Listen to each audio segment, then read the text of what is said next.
À toutes et à tous, bonsoir. Toutes nos excuses par rapport à l'heure à laquelle nous démarrons cette émission ce soir.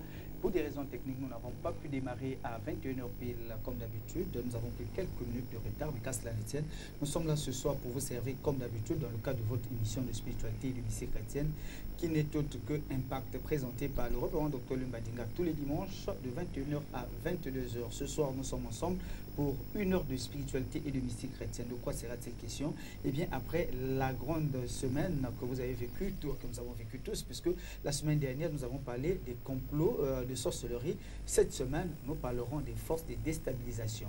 N'oublions surtout pas que du côté du Centre mondial Shekinah, l'actualité culturelle est en train de poursuivre au normal avec les journées thématiques sur la réalité de la sorcellerie au Gabon. Et ça continue jusqu'à présent. Le révérend Dr Lumbadinga nous fera un bref aperçu de ce qui s'est passé la semaine écoulée. À toutes et à tous, bon confort d'écoute. Merci surtout d'avoir choisi TVS pour les questions de spiritualité et de mystique chrétienne. Révérend Dr Lumbadinga, bonsoir. Bonsoir Gamal, bonsoir à tous les téléspectateurs de TVS. Merci infiniment de me recevoir chez vous à travers les ondes. Tout le plaisir est pour nous de vous retrouver en ce dimanche, mesdames et messieurs. Bon confort d'écoute, je l'ai dit tout à l'heure. Place à présent aux activités du Centre mondial Shekinah démarrant comme d'habitude. À ce qu'il convenait d'appeler ici le rappel de tout ce qui s'est passé la semaine écoulée avant de passer à notre thème portant sur les forces de déstabilisation. Révérend Dr Lumbadinga, la semaine qui venait de s'écouler était une semaine tout à fait particulière du côté du Centre mondial Shekinah, avec le grand thème portant sur les journées thématiques, sur la réalité de la sorcellerie au Gabon. Vous avez choisi un thème puissant et merveilleux qui a permis au plus grand nombre qui a fait le déplacement d'être édifié. Pour ceux qui n'ont pas été là-bas, est-ce qu'on peut avoir une idée de ce qui s'est passé tout au long de cette semaine qui a démarré, comme vous le savez, comme d'habitude, les jeudis? Déjà, merci à nouveau pour l'opportunité que vous me donnez. En parlant des journées thématiques, il ne s'agit pas nécessairement d'un thème tout à fait particulier. Il s'agit d'un ensemble de thèmes qui ont été retenus et que nous pensons transmettre aux uns et aux autres dans le sens de renforcer leurs différentes capacités. Parce que vous le savez, et comme vous le savez d'ailleurs, la sorcellerie n'est pas un phénomène purement africain, la sorcellerie est universelle. Dans le cas particulier de notre pays, il y a un ensemble de stratagèmes, de ces choses dont on parle tant, et il est important que les uns et les autres puissent appréhender un peu mieux les différentes facettes de cette science occulte ou encore de ce réseau. Nous n'avons pas la prétention de tout dire, car vous le savez, la connaissance reste limitée aux êtres temporels que nous sommes. Elle n'appartient dans son intégralité ou sa totalité qu'à Dieu et à Dieu seul. Mais dans tous les cas, en ce qui concerne les bribes de révélation que nous recevons, nous pouvons les mettre à la disposition du plus grand nombre de personnes parce que nous le pensons. Mon peuple périt parce qu'il lui manque la connaissance. Lorsque les uns et les autres recevront ces quelques détails, je dis bien ces quelques détails, il est fort possible qu'ils sachent un tout petit peu comment se défendre. Il s'agit pour nous de corroborer au vieil adage chinois qui dit qu'il est important, il est mieux d'apprendre à pêcher du poisson aux gens que de leur donner du poisson régulièrement. Pourquoi? Pour la simple raison que nous sommes conscients que nous ne serons pas toujours là sur la terre. Vous le savez, nous tous, nous connaissons des limites. Ça veut dire que d'un jour à un autre, d'un temps à un autre, nous pourrons toujours être rappelés.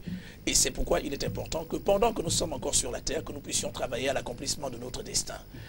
Comme vous l'avez dit tantôt, ou alors je l'ai dit tout à l'heure, nous avons lancé il y a de cela à peu près 1 mois et demi, ce que nous avons appelé les journées thématiques sur la réalité de la sorcellerie.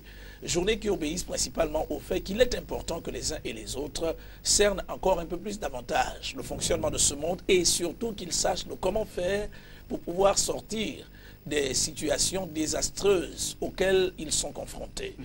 Pour le cas de la semaine dernière, nous avons retenu comme cela, comme sous-thème, ce que nous avons appelé les fardeaux maléfiques. Et là, nous avons eu le privilège de recevoir une femme hors pair, la révérende Chantal Sarambadinga, la prophétesse Chantal Sarambadinga, qui nous a conduits dans ces temps glorieux. Et nous voulons principalement rendre gloire, honneur, louange et puissance à Dieu pour ce qui se passe.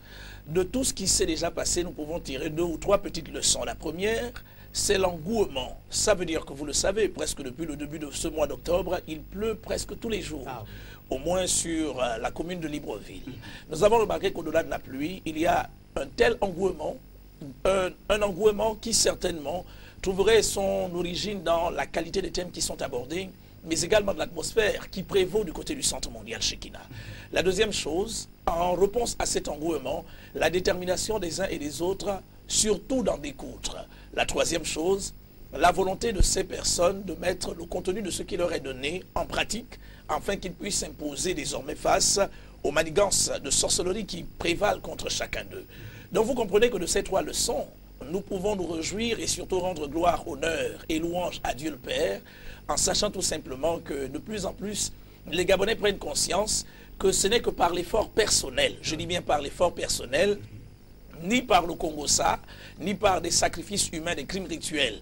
Ces pratiques du temps passé qui consistent à priver des autres individus de vie en leur ôtant certaines parties de leur corps qui aujourd'hui sont appelées des pièces détachées pour se servir dans le culte. Je le dis à raison, pourquoi?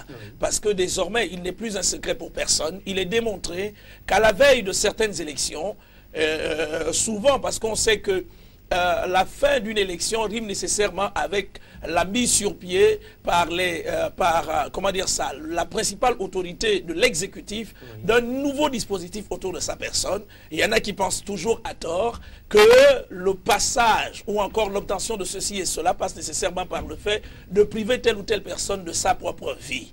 Chers amis, je puis le dire, nous ne parviendrons pas à construire le Gabon lorsque nous continuerons à nous retrouver dans des pratiques aussi barbares, des pratiques aussi passées comme celle-là. Il est important que nous puissions encourager l'effort, encourager le travail, encourager ces choses. Pourquoi? Parce qu'elles sont principalement les valeurs qui sous-tendent le développement d'une nation.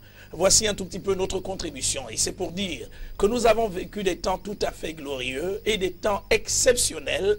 J'aurais pu avoir quelques éléments ici pour vous permettre d'apprécier un tout petit peu l'atmosphère qui a prévalu. Gamal, je vous dis, sous la pluie, vous voyez des hommes et des femmes accepter de se mouiller, se déplaçant à cause de l'intérêt qui, dans sa particularité, réside à l'intérieur de la particularité du thème. Et nous bénissons le Seigneur de savoir que ça passe. Cette semaine, nous allons démarrer avec quelque chose d'autre et nous aurons l'occasion d'en parler. Justement, à propos de cette semaine, Dr Mbadinga, pour les absents, parce qu'on a l'habitude de dire, les absents, est-ce qu'il y a une possibilité de rattrapage pour cette semaine? Peut-être que ça va démarrer ce mercredi, pourquoi pas jeudi? Bon, vous le savez, un enseignement, une prédication ou une homélie, c'est, comment dire ça, c'est comme un cours fait en amphithéâtre, qui est transmis en amphithéâtre. Cela dit, dans le cadre de l'organisation de notre ministère, nous avons mis sur pied un ensemble, nous avons pris un ensemble de dispositions technologiques pour que à chaque service, il y ait un enregistrement à la fois audio et vidéo. Ça veut dire que ceux qui veulent nécessairement avoir une idée de ce qui s'est déjà passé depuis ce mois et demi jusqu'à aujourd'hui, ils peuvent tout simplement appeler le Centre mondial Shekinah et chercher à se procurer un élément audio ou vidéo afin de mieux apprécier le contenu de ce qui a été dit. Dans tous les cas, il faut le dire. En spiritualité, s'il y a des moyens d'évaluation, il y a des choses nécessairement qui nous échappent parce que vous le savez, nous ne connaissons pas toutes choses et d'ailleurs nous n'avons pas la prétention de dire que nous connaissons toutes choses. Le peu que nous donnons aux téléspectateurs n'est que ce peu qui est le propre de la révélation que nous avons pu recevoir à travers notre relation personnelle avec le Seigneur, mais davantage à travers ces recherches qui sont entreprises de gauche et à droite. Cela dit, ceux qui viendront ce jeudi, ce vendredi et ce dimanche ne seront pas déçus. Pourquoi? Parce que bon, ils trouveront le train en marche, ils prendront certainement ce qui est en rapport avec leurs préoccupations et cela leur permettra d'avancer. J'insiste sur un fait principal. Allons-y. Il est important qu'on note l'amalgame dans les têtes des gens. Le docteur Mbadinga ou encore ses collaborateurs ne sont pas des guérisseurs, nous ne le sommes pas du tout. Je ne suis pas un spécialiste de pathologie, je ne sais pas ancestrale ou de pathologie moderne ou quoi que ce soit. Nous ne sommes que des simples serviteurs de Dieu. Notre responsabilité consiste à faire 4 petites choses, lesquelles sont d'abord proclamer le message de la bonne nouvelle, parce que nous le savons, l'évangile est l'élément fondamental qui détermine la dimension de la foi que peut exercer une tierce personne. Ça veut dire quoi? Ça veut dire que je reprouve cette attitude qui consiste pour des gens de penser que moi je serais, je ne sais pas quoi, un manipulateur d'un ensemble de petites formules. C'est pas vrai ça. Écoutez, nous nous efforçons de mettre à la disposition de ceux qui viennent nous rencontrer un ensemble de principes auxquels nous-mêmes nous sommes sujets, auxquels nous-mêmes nous sommes assujettis, autant pour moi. Vous le savez, l'observation de la règle, la mise en pratique de la règle par le biais de la discipline personnelle va nécessairement favoriser ce qu'on appellera une harmonie. Or, regardez ce qui se passe. Aujourd'hui, le goût de l'effort ayant disparu, la phénoménologie du gangaïsme, du maraboutage et bien sûr de toutes les promesses qui sont faites ici à gauche et là par des sectes pernicieuses, nombre de personnes pensent qu'il suffit de venir à l'église, rencontrer le docteur Lubadiga qui claquera des doigts pour que les choses marchent. Mais ça ne se passe pas comme ça. Écoutez, ça ne se passe pas comme ça, sinon je serais un menteur. Or, je ne veux pas être menteur, je veux être sauvé, je veux aller au paradis comme on le dit. C'est pourquoi je suis tenu de dire la vérité. Et rien que la vérité, ou encore celle à laquelle je crois, celle à laquelle j'ai adhéré par appel. Vous me connaîtrez, si vous demeurez dans ma parole, vous êtes vraiment mes disciples, vous me connaîtrez, comment dire, si vous êtes vraiment mes disciples, vous connaîtrez la vérité et la vérité vous rendra libre. Il est important de proclamer cette vérité. Ça veut dire quoi? Celui qui veut voir sa vie être radicalement transformée doit nécessairement commencer par la partie préliminaire.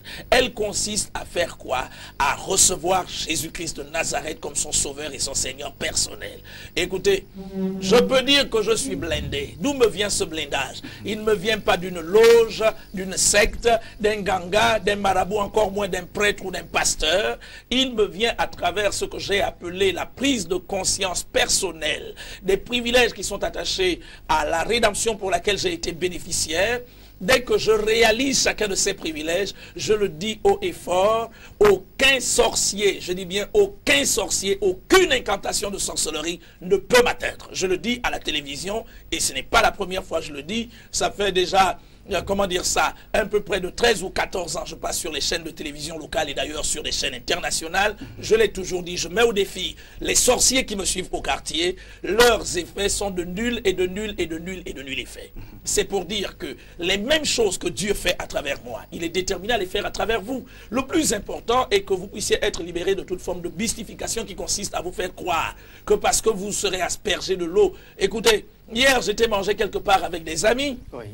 Quelle n'a pas été ma surprise lorsque j'apprends comme cela qu'un diacre, je vous dis bien, ou alors un responsable d'une communauté locale, serait mort quelque part chez un faux prophète. Vous savez pourquoi? Parce qu'on leur aurait fait boire 1 litre d'huile. Mais écoutez, c'est des fausses doctrines et voici justement les fondations sur lesquelles plusieurs ont posé leur vie, ont bâti leur vie, des fondations complètement mensongères qui sont à l'origine de ce que je vais appeler la déstabilisation de la crédibilité même de la, comment dire ça, de la communauté pentecôtiste et charismatique de réveil à laquelle nous appartenons. Nous disons que ces actes isolés sont des actes à reprouver et qu'ils ne relèvent que de ceux-là qui sont leurs auteurs. Et c'est tout ce que nous pouvons dire.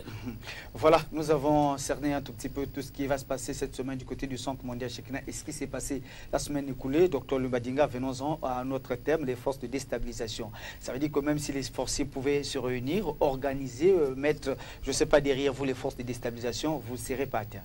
Écoutez, je suis un être humain. J'ai mes forces et mes faiblesses. Comme tout être humain, en toute humilité, c'est assez clair. La Bible dit simplement que celui qui se tienne debout prenne garde de ne point tomber. Amen. Donc ça veut dire que pendant que j'estime que je suis debout, il faut que je reste debout. Amen. Et surtout que je fasse attention. Pourquoi? Parce que autant on mettra des pots de banane sur votre chemin, autant on en mettra sur moi, surtout que je dérange à travers un message comme celui-là. Vous croyez que ces gangas là, ces sorciers, ces marabouts qui me suivent à la télévision, ces choses dont je suis en train de parler là, je ne parle pas. Je ne parle que de ces fossoyeurs, je dis bien de ces fossoyeurs qui sont là au Gabon pour faire des bêtises. C'est d'eux dont je parle. Ça veut dire qu'ils savent que bon, il y a leur business qui est provoqué, il y a leur business qui est bousculé. Et parce que j'ai une responsabilité non seulement de dénoncer, d'enseigner, de renseigner et d'informer, il est important que moi-même je me tienne à carreau parce que à tout moment, si dès lors que vous constituez un obstacle pour le progrès d'un business de quelqu'un, maléfique soit-il, croyez-moi Gamal, vous êtes sur la, comment dire ça, vous êtes sur le fait d'une montagne, on va nécessairement vous tirer de tous les côtés pour tenter de vous abattre. Bien-aimés frères, sœurs en Christ, mesdames et messieurs, comme vous pouvez le constater, nous sommes déjà en plein dans votre émission Impact. Je l'ai dit tout à l'heure, tout au début de cette émission, que nous parlerons aujourd'hui des forces de déstabilisation. Révérend Dr Lubadiga, on appelle force de déstabilisation ici les pots de banane ou bien une autre définition qui est donnée à cela? Pot de banane, on appellera pot de banane des complots. On appellera pot de banane complot. Oui. S'il y a une définition à donner à la force de déstabilisation, on permettra simplement aux téléspectateurs de comprendre que lorsqu'on parle de force, on parle d'énergie, on parle de courant, oui. on parle de véhicule. Mais pas de véhicule dans ce sens que c'est un véhicule naturel, comme celui qui est certainement garé quelque part là devant TVS. Il s'agit principalement ici d'un véhicule énergétique, d'un véhicule invisible, dont le but principal est de saper la stabilité d'un individu. Ça veut dire quoi? Dans le langage le plus clair, il s'agit d'un ensemble d'esprits ou encore de démons qui sont mis en mouvement dans le sens de saper la stabilité. C'est d'ailleurs pourquoi nous avons bien voulu commencer avec ce thème cette semaine, pour la simple raison qu'il y a une proximité entre les complots et les forces de déstabilisation. Donc en fait, ce sont des démons qui par un ensemble de rituels sont mis en mouvement, des mouvements qui visent essentiellement le fait de saper la stabilité de tel ou de tel individu. Voilà. Alors, qu'on peut les catégoriser, ces esprits-là qui... Ils sont grosso modo principalement de 3 ordres. Le premier ordre est celui qu'on appellera l'ordre divin. L'ordre naturel, l'ordre humain. Dans le cas de l'ordre humain, on parlera principalement des esprits qui ont été désintégrés de leur corps par l'expérience de la mort. Ces esprits, dits esprits ou encore appelés esprits fantomiques ou encore fantomatiques, vont être séquestrés quelque part dans des espèces de harem pour être transformés en esclaves au profit de plusieurs individus. Vous avez suivi, comme moi d'ailleurs, la presse en parle assez largement, du phénomène de Franceville.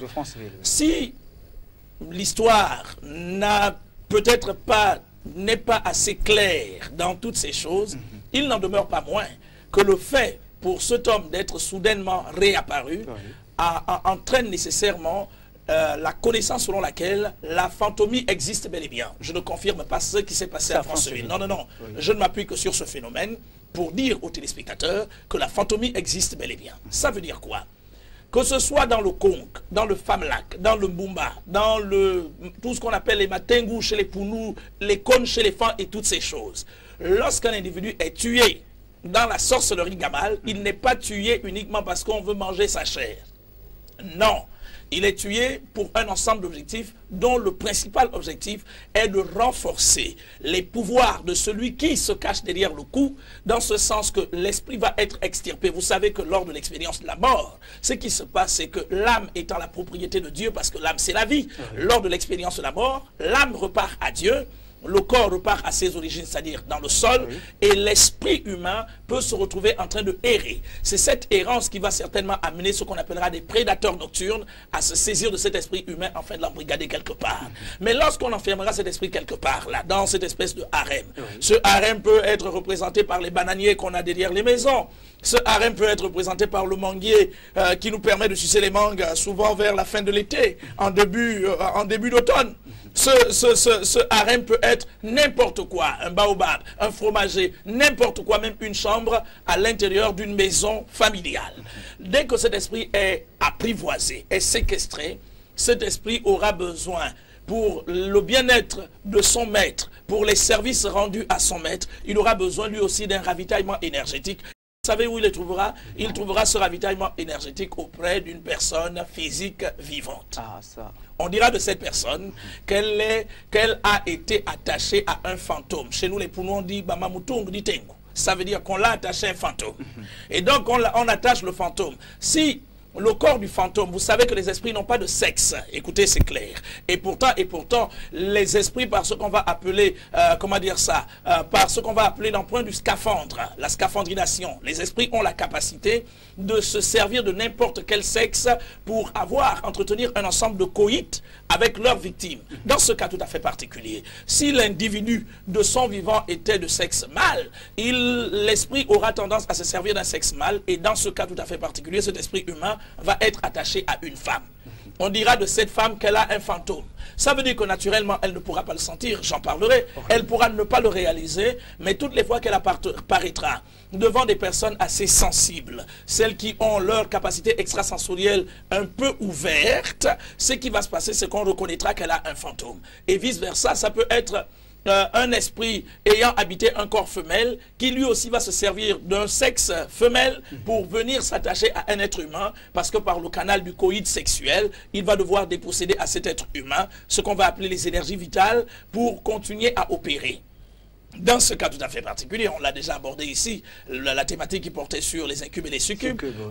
L'individu, la victime va se retrouver régulièrement trempée, elle va faire des rêves érotiques répétés, Et là, il va avoir des revendications portant essentiellement sur le fait qu'elle, elle serait la femme ou le mari de tel esprit qui lui apparaîtrait sur telle forme. Donc ça, c'est la première catégorie de ce qu'on appelle les forces de déstabilisation. Oui. La deuxième catégorie des forces de déstabilisation est principalement cette catégorie de ce qu'on appelle les esprits du plan génial.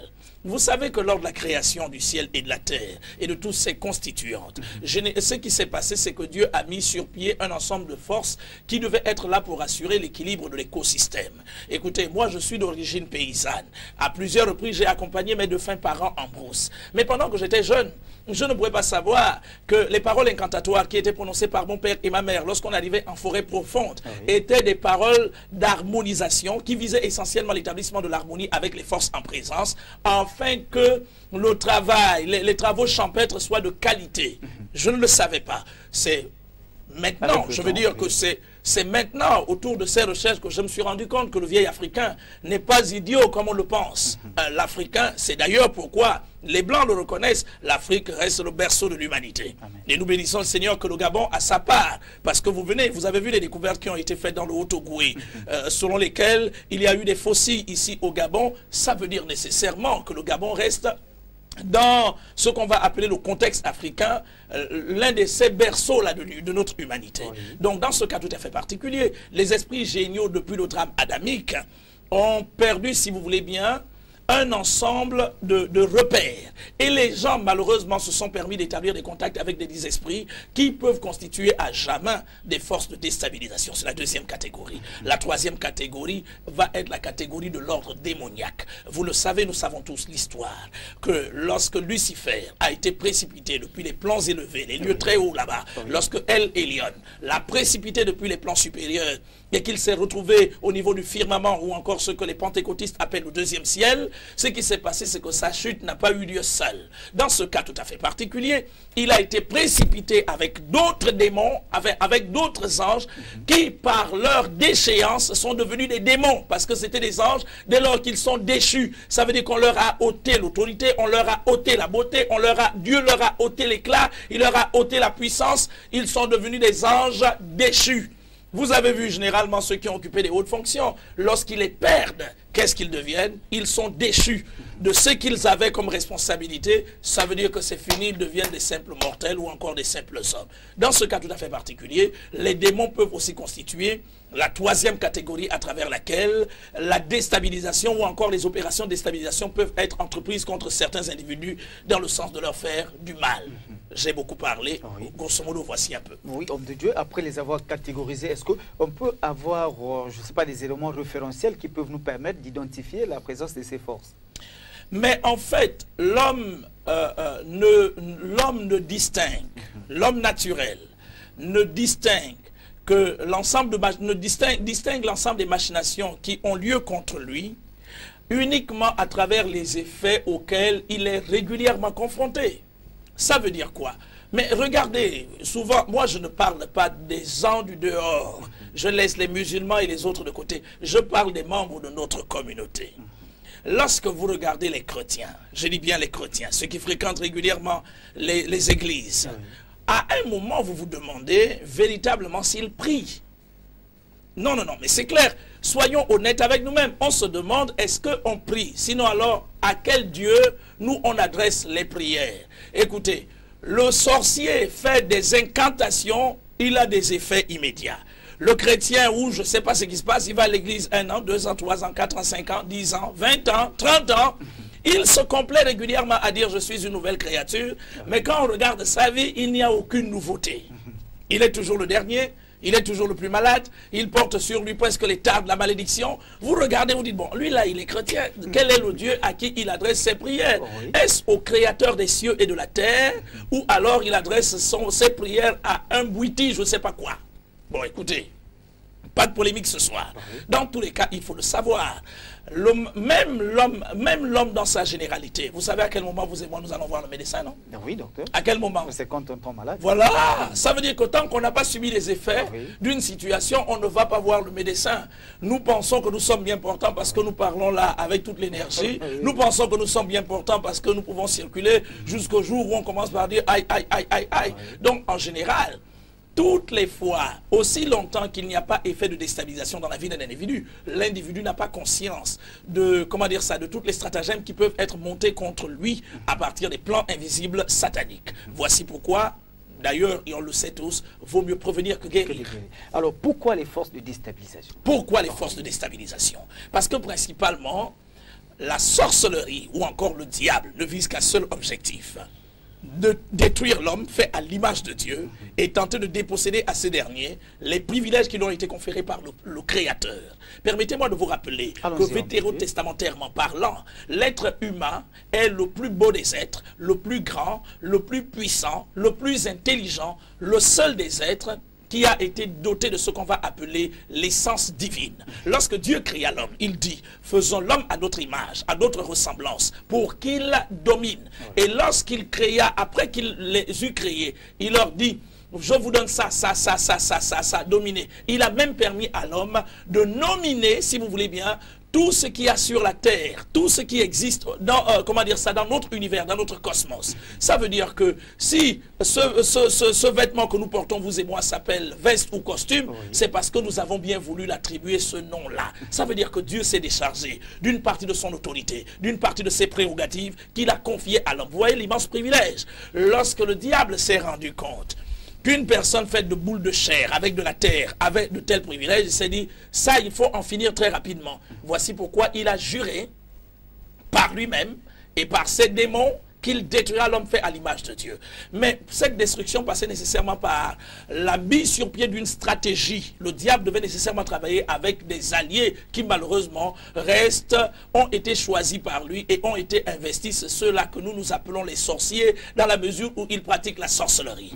D'autre part, lorsque vous allez en Jean au chapitre 10, le verset 10, vous allez voir qu'il est écrit clairement que le voleur ne vient que pour dérober, égorger et détruire. Moi je suis venu afin que mes brebis aient la vie et qu'elle l'ait avec abondance. Ça veut dire que si Jésus est venu afin que vous et moi nous ayons la vie avec abondance, le diable par contre, qui est le voleur, il est personnifié ici par le voleur, par l'attribut de voleur. Sa responsabilité consiste à faire quoi? À nous dérober. Vous connaissez tous ce qu'on appelle dérober. Dérober ou encore la dérobade, c'est l'action de vous prendre ce que vous avez par la ruse ou par la force.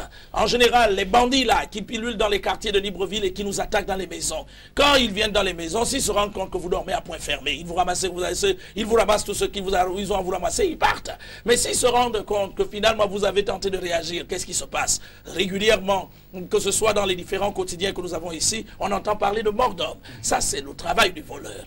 Et comment dire ça? Il vient pour dérober, égorger. Égorger ici, ça veut dire supprimer la vie avec toute la violence possible. Égorger et détruire. Détruire, ça veut dire anéantir. La destruction ne s'adresse pas directement à vous, Gamal, vous devez le savoir. À vous, chers téléspectateurs. Lorsqu'on parle de destruction, quand on s'attaque à vous, on s'attaque aussi à vos enfants, on s'attaque à vos petits-enfants, on s'attaque à vos arrière-petits-enfants, on s'attaque en fait à la cellule qui s'est formée, la cellule descendante qui s'est formée depuis votre personne. Voici pourquoi il est important, dans cette atmosphère des ténèbres, de mettre de son côté les moyens spirituels dont nous avons besoin afin de faire face avec efficacité contre ces différentes manigances. Maintenant, pour répondre à votre question, c'est assez simple. Pourquoi déstabiliser? Parce que la déstabilisation reste l'un des moyens à travers lesquels les buts profonds de la sorcellerie s'accompliront, ce qui consiste à courber, à humilier, à ruiner, à détruire des individus sur la terre. Dans ces conditions, homme de Dieu, est-ce que les forces de déstabilisation s'attaquent à n'importe qui, ou il y a une catégorie, ou si vous voulez bien, il y a des personnes repérées ou identifiées auxquelles ces forces-là s'attaquent? Mais bien sûr, bien sûr. Ça veut dire que, écoutez, vous, si vous sortez dans la rue, prenez votre véhicule et sortez dans Libreville. Vous allez être surpris de vous rendre compte qu'il y a des femmes, des jeunes dames et des jeunes gens qui circulent dans Libreville sans être inquiétés. Mais essayez-vous de garer la voiture et descendez dans les points chauds là que nous connaissons tous, que je ne citerai pas ici. Vous savez d'ailleurs, information voulue, ici là dans les environs de La Peurie, entre le carrefour, les feux de Estefo et le feu tricolore de La Peurie, le chef de quartier a décidé de monter une espèce de brigade. Pourquoi? Parce que là, à cet endroit-là, si vous ne faites pas attention, même en voiture, pendant que vous circulez, si la vitre arrière est descendue, on a la capacité de vous ouvrir la portière et de vous enlever le sac et de partir. Et si vous les poursuivez, ils ont la capacité de vous tuer. Nous avons vu une dame là, au feu tricolore de la Pairie, en pleine journée, qui a été dépossédée de ses biens comme cela, dans sa propre voiture, par ces bandits dont nous parlons tant. Donc ça veut dire qu'en général, que ce soit de jour comme de nuit, lorsqu'il s'agit d'une attaque ou d'une opération orchestrée contre un individu, on choisit la victime. La victime est savamment choisie. Dès lors qu'elle est choisie, elle est choisie. Bien-aimés frères sans Christ, mesdames et messieurs, il y a encore beaucoup de choses à dire autour de ce thème. Nous allons marquer une pause, on se retrouve tout à l'heure pour la suite, surtout pour, si vous voulez bien, décortiquer le côté, on va dire, développer, bien sûr, le thème de ce soir parce qu'il est puissant, il est merveilleux. Retrouvons-nous juste après cette transition musicale.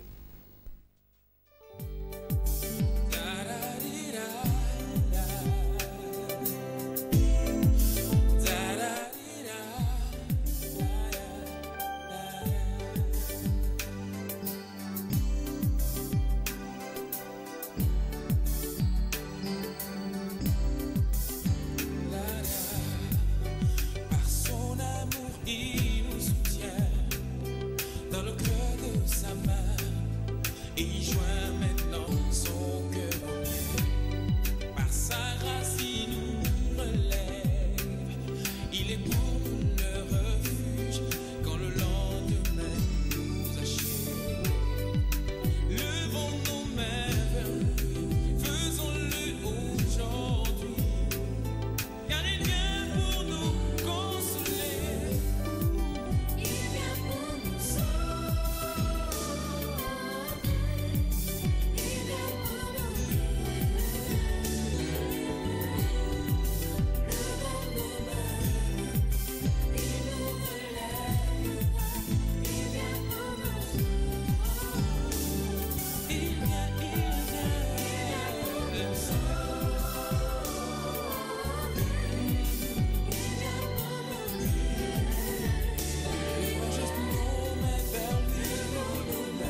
Impact se poursuit, sinon poursuit son cours normal jusqu'à 22h, heure à laquelle on va se dire au revoir, mesdames et messieurs.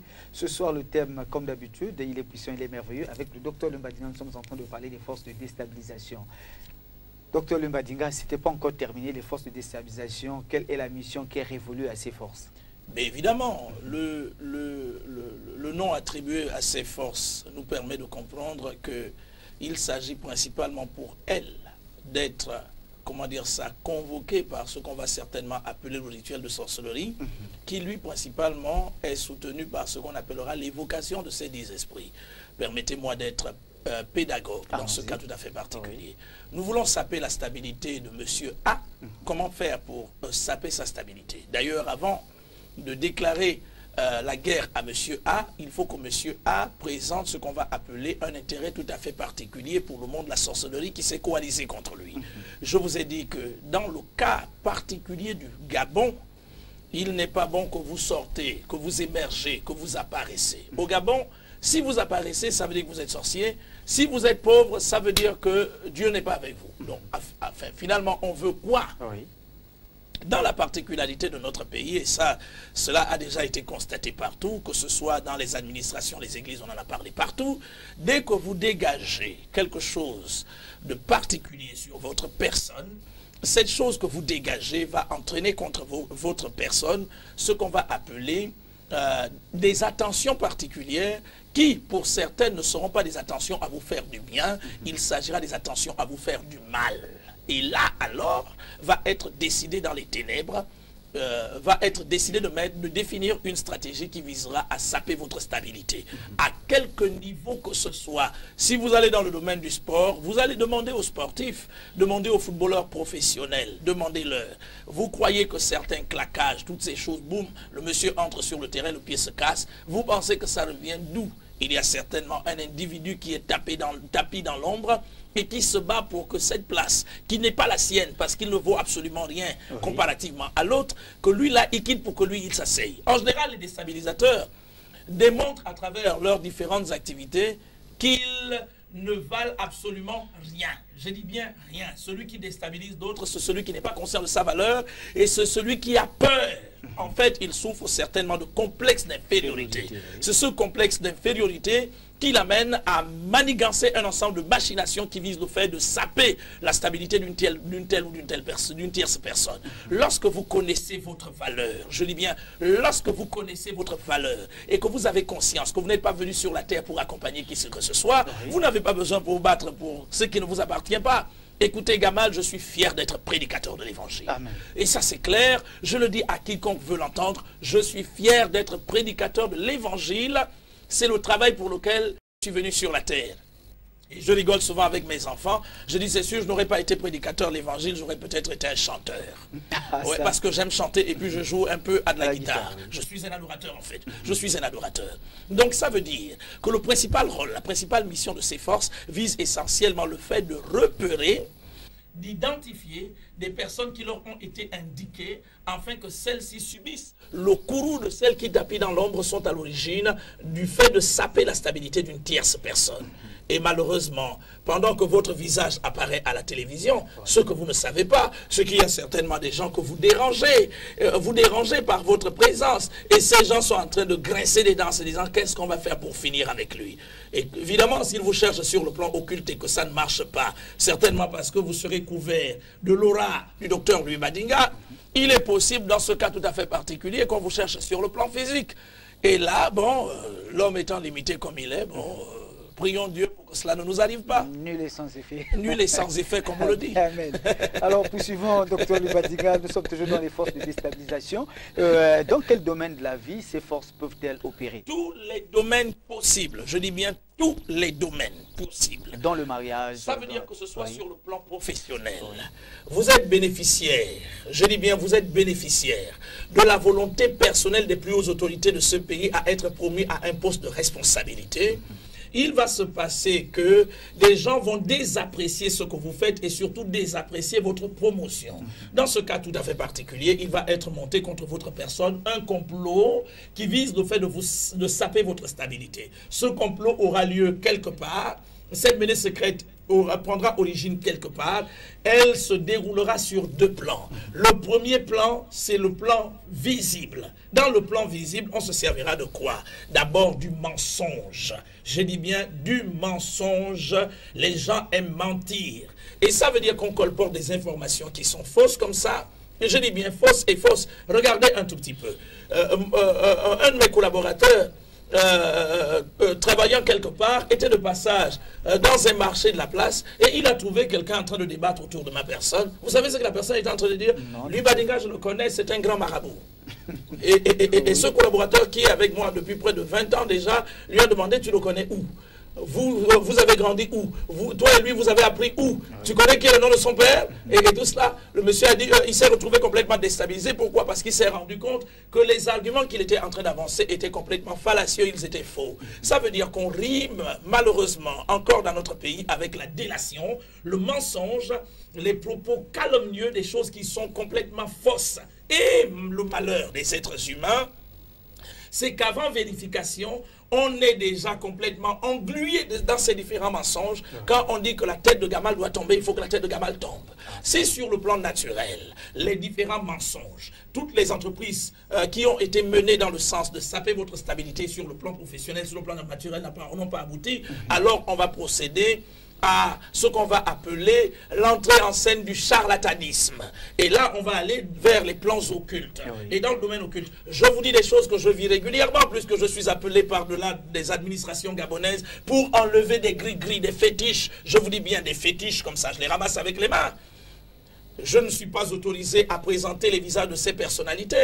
Je vous dis que j'ai été interpellé, ça fait quelques semaines, chez un membre du gouvernement gabonais. Vous savez ce qu'on a trouvé autour de sa concession? Il se lève un dimanche matin, vous savez ce qu'il trouve? Du sang aspergé sur toute la concession, autour de la concession. C'est incroyable et incroyable, avec des poudres blanches et tout cela.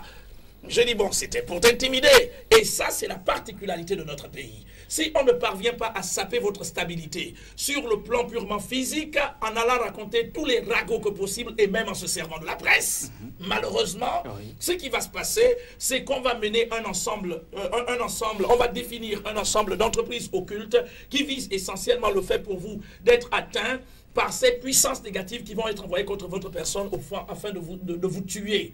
Et ça veut dire que ces forces vont vous attaquer directement, ou alors elles vont s'attaquer à celui qui détient la décision sur votre personne. Et dans ce cas tout à fait particulier, un bon matin, vous arrivez comme cela, vous trouvez simplement une note de service qui vous annonce que c'est terminé, vos fonctions, comment dire ça, on a mis un terme à vos fonctions sans une raison valable. Une chose, on peut s'attaquer, on peut saper la stabilité de votre famille. Et là, je sais de quoi je parle. Car en 1979, j'ai vu la stabilité de la famille de mon propre père être complètement sapée. Vous savez par qui? Les sorciers dont je parle vivent encore et ils me suivent là à la télévision. Oui, ils me suivent là encore à la télévision. Et je n'ai pas honte de le dire. Ma mère a été invitée par une des parentes de mon père qui certainement me regarde là à la télévision. Et vous savez ce qu'on lui a donné? La sauce, naturellement parlant, c'était le niemboué avec une bonne banane pilée. À cette époque, la bière qui était consommée, c'était la stout. Bon, vous êtes beaucoup plus jeune que moi. Peut-être que vous ne connaissez pas cela, c'était la stout. Mais elle ne savait pas que ce qu'elle était en train de manger, c'était de la chair humaine. En fait, on était en train de la faire participer à une...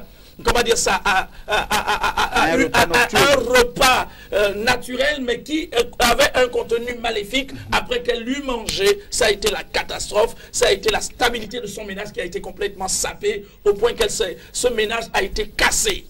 Et je vous le dis, ils sont nombreux, elles sont nombreuses. Ceux qui ont été victimes de ce genre de choses, ça peut être sur le plan financier, ça peut être sur le plan familial, ça peut être même sur le plan de votre santé. Vous connaissez ces personnalités qui, au cours de la passation de service, ont été victimes de projectiles occultes, projectiles visant essentiellement le fait de les paralyser complètement. Et quand ces personnes, le premier jour de leur travail, elles ne sont plus jamais revenues parce que soit les jambes se sont paralysées, soit alors elles ont développé des enflures qui ressemblaient à des hématomes, des choses semblables. Je vous le dis, lorsqu'on parle de sorcellerie, on ne blague pas avec ça. Je vous dis, on doit détruire la sorcellerie. Je n'ai pas dit qu'on tue les sorciers. On doit détruire la sorcellerie. Parce que je fais une différence entre le sorcier et la sorcellerie. La sorcellerie est la pratique du sorcier. Si on détruit la sorcellerie, le sorcier sera libéré. Ça va chauffer ce soir. Ça chauffe déjà. Qu'est-ce, mesdames et messieurs? Ça chauffe ce soir. Le thème, il est merveilleux, il est passionnant. Je crois que vous êtes en train de prendre note, surtout pour les responsables des différentes administrations, pourquoi pas. Bon, même dans certains foyers, docteur Lumbadinga, ces forces de déstabilisation, je ne sais pas, est-ce que ces forces se lèvent comme ça un matin où il y a quand même, je ne sais pas si c'est des incantations. Je vous raconte l'histoire d'une personne qui m'est proche. Alors que cette jeune dame venait de donner sa vie à un jeune homme, le père de la jeune dame lui a dit, parce que tu as désobéi à ma volonté, je n'ai jamais voulu que tu te maries. Vous savez ce qu'on a voulu faire de cette jeune dame? Non, on lui a donné une espèce de poison pour la, comment dire ça, pour la castrer, afin qu'elle devienne une prostituée de luxe.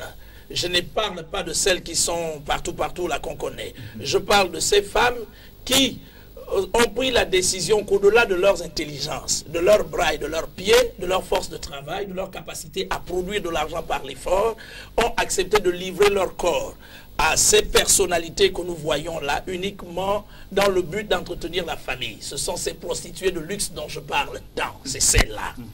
Ça veut dire qu'elles peuvent aller d'homme en homme. Le plus important, c'est que les hommes leur donnent beaucoup d'argent avec lesquels elle va acheter la voiture à papa et à maman, elle va construire la maison, elle va entretenir toute la famille. Ça, c'est ce qu'on appelle la servitude.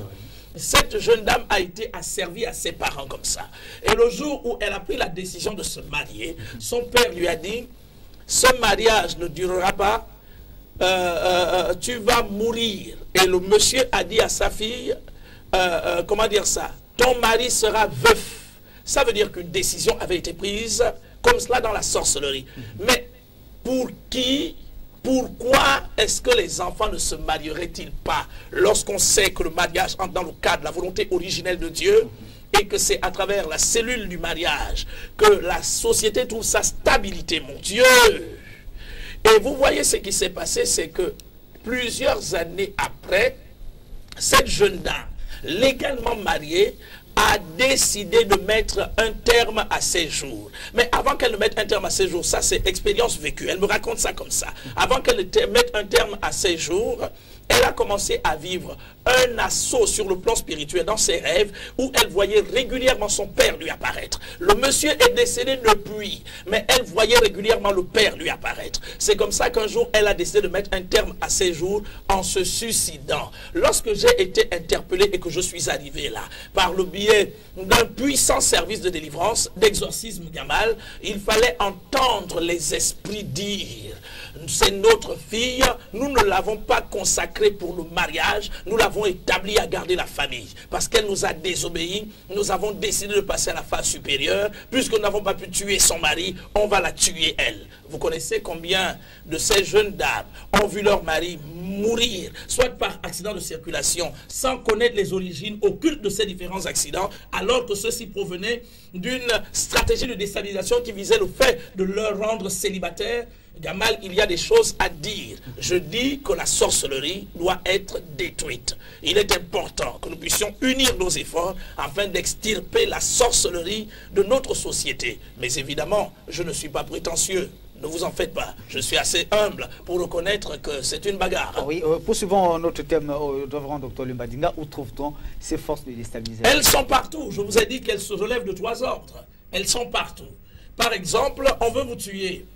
L'Onganga qui va être contacté pour vous tuer, n'ayant pas pu opérer contre vous à travers le petit boa qu'il a envoyé contre votre personne, va aller aux anciens cimetières, soit de Lalala, de Sainte-Marie à côté, ou encore il va aller au cimetière d'Amboé, aux anciens cimetières d'Amboé, parce qu'il sait que s'il va à Lalala, comme ce cimetière il est encore régulièrement utilisé, il risque d'être perçu par des gardiens.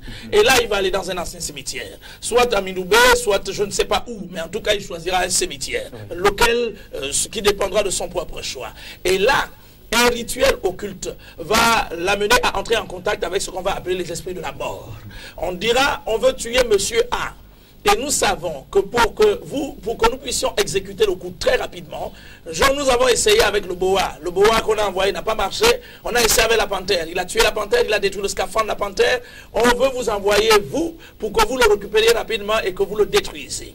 dans ce cas tout à fait particulier, sans que vous ne le sachiez vous, pendant que vous êtes dans votre sommeil, une atmosphère glaciale s'installe. Si vous n'êtes pas sensible, vous pouvez continuer à pomper à fond la caisse. Vous dormez à fond la caisse, ça ne vous dérange pas. Mais le matin, quand vous allez vous réveiller, vous allez commencer à vivre un ensemble de symptômes qui riment avec des pesanteurs. Vous êtes fatigué, une fatigue qui ne s'explique pas, vous êtes complètement lourd, vous manifestez une attitude de négligence, une attitude d'indolence et tout cela, vous dites, bon, je vais aller au boulot après. Mais vous ne savez pas, en fait, qu'il y a déjà une atmosphère de mort qui venait d'être relâchée autour de votre personne. Si vous êtes sensible, vous cernerez l'atmosphère de mort qui planera contre votre personne et d'ailleurs vous allez être réveillé la nuit. Vous pourrez même sentir, pour les personnes qui ont, qui ont une capacité odorale assez développée, vous pouvez sentir l'odeur de la mort à l'intérieur de votre maison. Il y en a qui vont sentir des pas et tout cela, ça veut dire qu'il y a une présence là.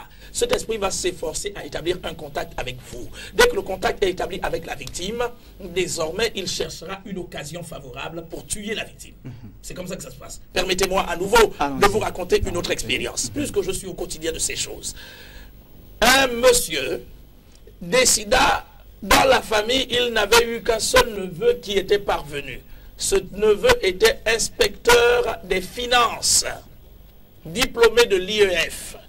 Et un jour, il prit son neveu qui l'invita quelque part dans les environs de Coltan boire ce qu'ils appellent le nectar, le vin de palme ou encore le vin de canne à sucre. Mais le neveu ne savait pas qu'en fait un piège venait de lui être tendu par son oncle, piège à travers lequel l'oncle avait collé au neveu le fantôme et qu'ils devaient aller tous ensemble boire et au retour, il devait faire un accident de circulation et on devait justifier cet accident de circulation par le fait que le neveu était certainement ivre. L'oncle était dans sa voiture et le neveu dans la sienne. Lorsqu'ils arrivent là-bas où ils allaient boire régulièrement le nectar, leur nectar, ils se sont rendus compte que le fournisseur nectar n'était pas là ce jour. Et donc, ils ont décidé de chercher un autre fournisseur. Le bonheur, malheur, c'est que le dernier des fournisseurs sur lequel ils sont allés, lui, il était clairvoyant. Ça veut dire qu'il avait ses capacités extrasensorielles suffisamment ouvertes. Lorsque les clients se sont installés, pendant qu'ils étaient en train de boire, le vieillard s'est approché du jeune homme et lui a dit, vous là, si vous prenez le volant de votre véhicule tout à l'heure au retour, avant que vous n'atteigniez Bikele, vous serez mort, vous serez un homme mort. L'inspecteur des finances a commencé à trembler. Qu'est-ce qui se passe? En fait, l'oncle, qui lui n'était qu'un simple parvenu, parce qu'il n'avait pas grand-chose dans la tête, a décidé de tuer le neveu sous le prétexte que personne ne devait le dépasser. Le neveu étant inspecteur des finances, personne ne devait le dépasser, il fallait que tue ce neveu. Ça, c'est la particularité de la République. Je vous dis que c'est la particularité de la République. C'est pourquoi si nous ne nous munissons pas contre ces choses, vous et moi, on pourra être des victimes. Vous le savez, nous pourrons être des victimes. Chez nous, au Gabon, on n'aime pas celui qui progresse. Chez nous, au Gabon, on n'aime pas celui qui fait un petit quelque chose. On aime simplement celui qui ne fout rien. Et il doit être acclamé. Celui qui ne fout rien, il est là. Et effectivement, il ne fout rien parce qu'il n'a rien dans la tête. Il n'a rien dans les tripes. Donc, dès que ces esprits sont mis en mouvement, et heureusement, ce jour que le jeune homme avait été prévenu, ce qui est formidable avec la prévention, c'est que dès que vous l'êtes, il y a ce qu'on va appeler une prise de conscience intérieure.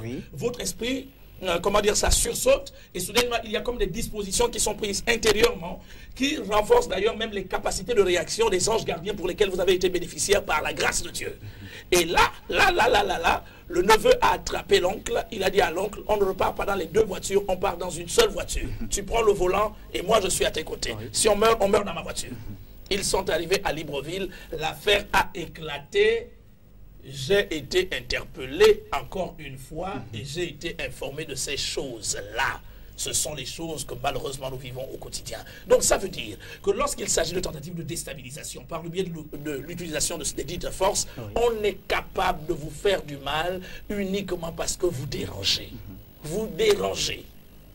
Mais dans ces conditions, docteur Lumbadinga, à quel moment ces forces agissent? Dans la nuit ou bien à n'importe quel moment? À n'importe quel moment.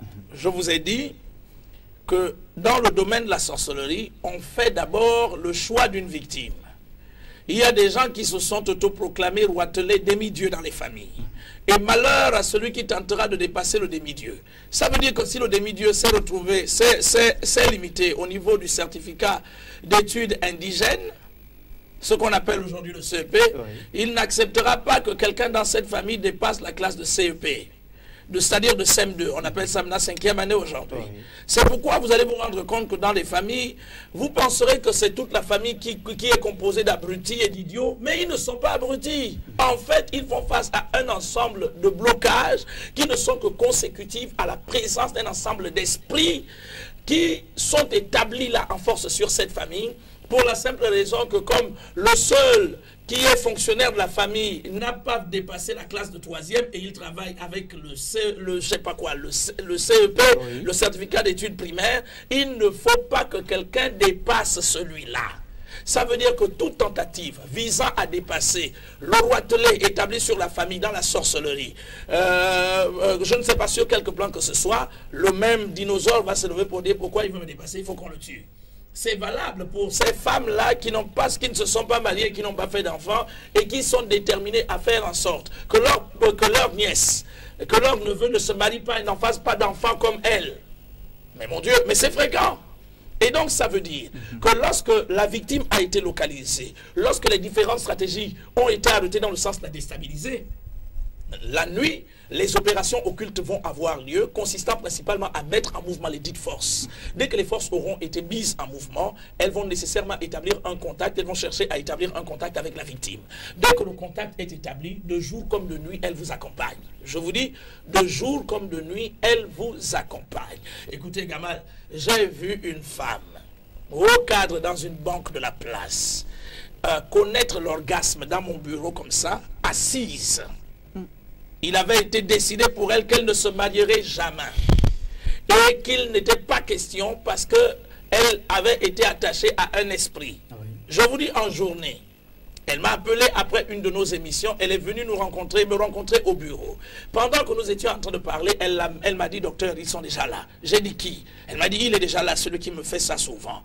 Et j'étais assez gêné, je suis sorti, j'ai dit à mon épouse, va jeter un coup d'œil là-bas. Je crois qu'il y a quelque chose qui se passe là-bas au bureau. Et 15 minutes après, lorsque mon épouse sort du bureau, elle m'appelle à côté. Elle m'a dit, chérie, tu ne vas pas le croire. J'ai dit, qu'est-ce qu'il y a? Il me dit, la dame, sur place devant moi là, a connu l'orgasme sans pénétration physique, sur place là. Et la dame nous a avoué que c'était fréquent, même dans la voiture. Elle pouvait ressentir des attouchements comme ça. Et quand elle ressent des attouchements comme ça, il faut nécessairement qu'elle s'arrête et qu'elle subisse ça. Lorsque nous avons prié pour elle, les puissances des ténèbres qui contrôlaient sa vie ont commencé par se manifester, malheureusement au nom de son propre père. Ça veut dire que le père avait dit, tu es haut cadre dans une banque, tout ton argent c'est à moi, tu ne dois donner l'argent à personne, c'est pourquoi tu ne te marieras jamais, parce que je mettrai à ta disposition un esprit qui lui te permettra d'être bénéficiaire des attouchements qui t'amèneront à l'orgasme. Bizarre, je m'excuse certainement du langage utilisé, mais je ne peux pas ne pas dire ce que nous vivons régulièrement. Il s'agit ici pour nous d'activer une prise de conscience collective, afin que les compatriotes qui nous suivent à travers la télévision sachent que ces choses dont nous parlons tant ne sont pas des utopies ou encore des fabrications qui visent essentiellement l'exaltation du docteur Lubadinga. Il s'agit d'un ensemble d'expériences vécues. Je vous dis, et c'est régulier comme ça chez nous. Régulier. J'aurais dû poser la question de savoir est-ce qu'un non-sorcier peut mettre en mouvement les forces de déstabilisation, mais nous sommes presque arrivés à la fin. Non, le non-sorcier mettra les forces de déstabilisation en mouvement par l'appui du spécialiste des sciences occultes. Ça veut dire quoi? Mais déjà même, dès qu'on commence à penser, à entretenir à l'intérieur de son cœur une pensée de haine vis-à-vis de son frère, une pensée de jalousie, une pensée de colère, lorsqu'on commence à mijoter des plans selon lesquels il faut que je lui fasse du mal, ce qu'on ne sait pas, ce qu'on entretient déjà, ce qu'on appellera l'élan de sorcellerie à l'intérieur de nous. Pourquoi?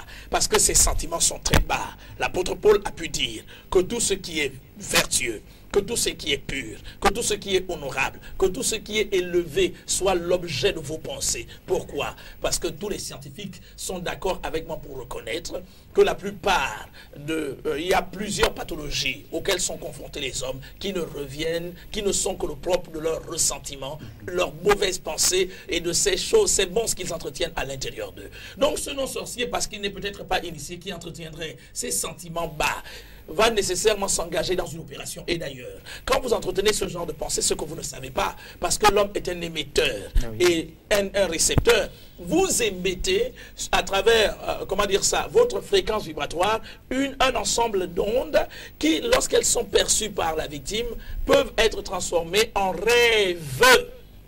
Bon, allez demander ça aux psychanalystes, ils vont nous l'expliquer encore mieux.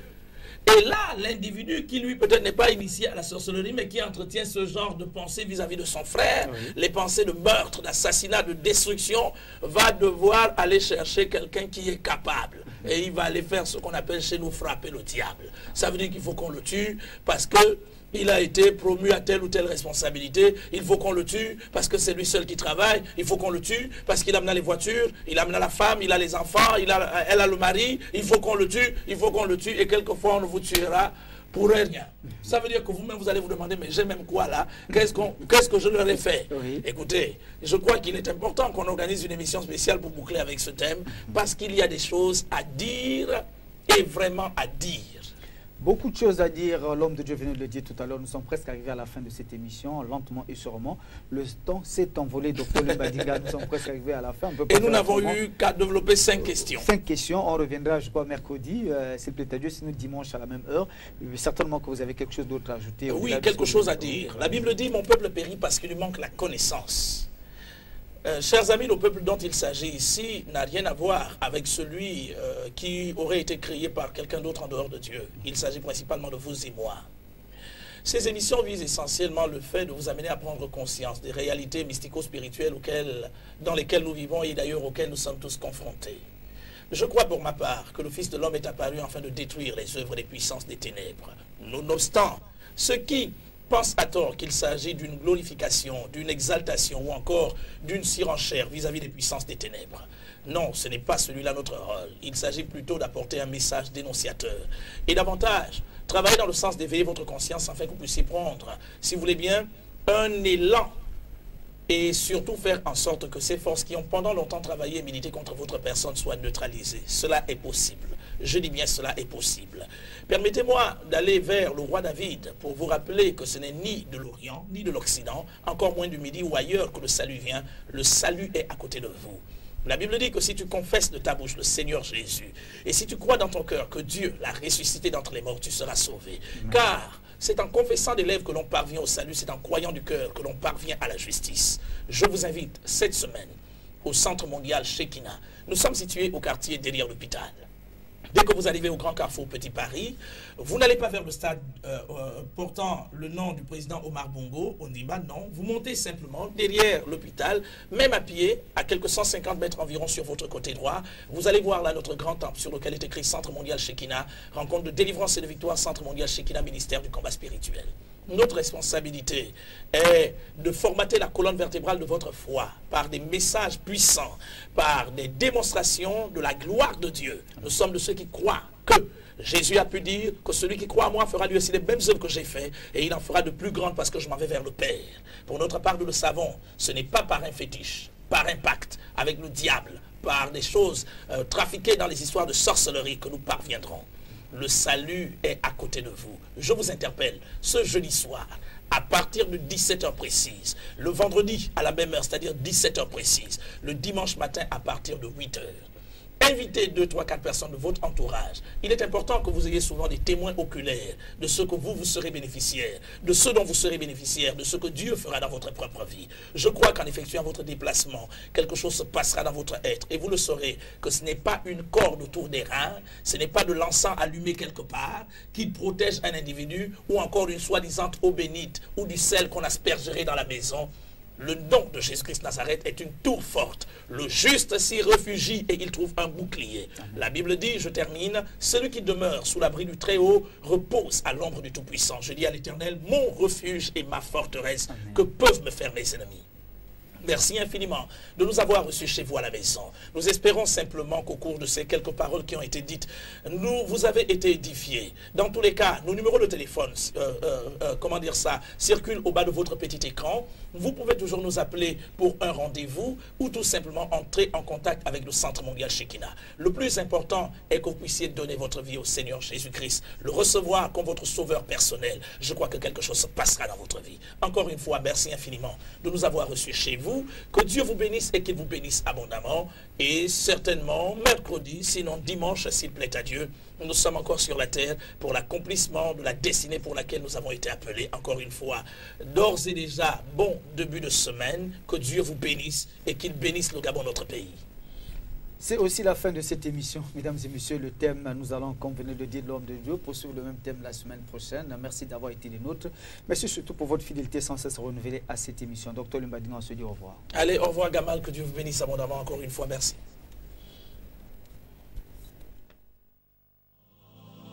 L'heure a sonné pour louer le roi des rois, pour louer celui qui est ressuscité le troisième jour, celui qui nous a libérés à la croix de Golgotha.